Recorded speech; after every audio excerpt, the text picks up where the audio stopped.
अर्चना चंद्रा ने पूछा है, लोगों के लिए पूजा करना आसान है पर ध्यान में जाना मुश्किल लगता है उनको, वो उसके बारे में बात भी नहीं करना चाहते हैं, ऐसा क्यों है? देखिए, इसमें कई बातें हैं। पूजा परंपरा से सभी को उपलब्ध है और पूजा एक क्रिया भी है, एक ऐसी क्रिया है जो कहीं बाहर करनी पड़ती है, व्यक्ति के ऊपर जिम्मेदारी कम आती है, उत्तरदायित्व तो कम आता है, तो आसान बन जाता है। जिन बातों में भी व्यक्ति को उत्तरदायित्व तो कम जान पड़ता है वो आसान पड़ जाती हैं। पूजा में हमको लगता है हम किसी की पूजा कर रहे हैं, हमने अपना काम कर दिया, पूजा अपना काम करेगी, या जिसकी हमने पूजा करी है वो अपना काम करेगा, तो हम एक तरह से अपनी चीज़ों को दूसरे की तरफ खिसका देते हैं।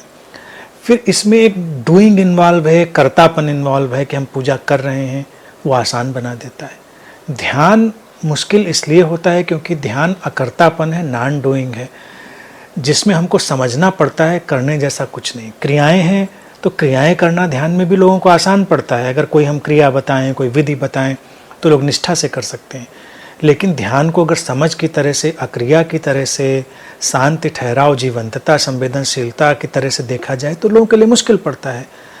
तो इसलिए भी लोग उससे बचते हैं, बात नहीं करना चाहते। फिर एक बात और भी है, उस पर अगर हम ध्यान दें तो हमें समझ में आएगा कि व्यक्ति के जो सामूहिक मन में कई चीज़ें पड़ जाती हैं वो भी अड़चन पैदा करती हैं। सामूहिक मन में देखिए एक चीज़ ये पड़ी हुई है कि ध्यान बदलता है।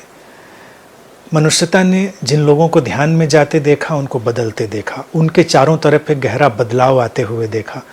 तो ऐसे में क्या होता है कि व्यक्ति भयभीत होता है क्योंकि वो बदलना नहीं चाहता, अभी जिस स्थिति में वो रह रहा है उससे हटना नहीं चाहता, तो ध्यान से घबराता है, उसकी बात नहीं करता। पूजा भी प्रभावशाली हो सकती थी अगर उसमें बहुत ही शुद्धता बरती जाती, लेकिन धीरे धीरे क्या हुआ कि समय के साथ पूजा एक ऐसा रिचुअल, ऐसा कर्मकांड बन के रह गई जिसमें कोई बदलता नहीं, बस लोग करते चले जाते हैं। तो सामूहिक मन में ये बात बैठी हुई है कि पूजा वूजा से कोई फर्क नहीं पड़ता, और फिर पूजा में व्यक्ति अपनी मान्यताएं, अपनी इच्छाएं भी आरोपित कर लेता है। तो इस कारण से पूजा व्यक्ति को सहज जान पड़ती है क्योंकि उसने बदलाव का जो साक्षी होना है उसको कम देखा है। ध्यान सामूहिक मन में इस तरह से पड़ा है कि ध्यान बदल डालता है, व्यक्ति भूल चुका है उस बात को, लेकिन यही कलेक्टिव माइंड होता है, सामूहिक मन। तो ये जो बातें हैं ये इस कारण से व्यक्ति को ध्यान जो है थोड़ा सा दूर जाने वाला लगता है, वो उसमें पढ़ना नहीं चाहता। ध्यान में हमेशा ये बात ध्यान रखें, मैंने कहा कि ध्यान की विधियां, ध्यान की क्रियाएं इसमें पड़ेगा क्योंकि ये आसान लगती हैं, लेकिन ध्यान की वास्तविकता जो ध्यान का सार है उससे बचता है व्यक्ति, क्योंकि वो रूपांतरण लाता है और रूपांतरित होना एकदम से कोई नहीं चाहता। बस ये अड़चन है।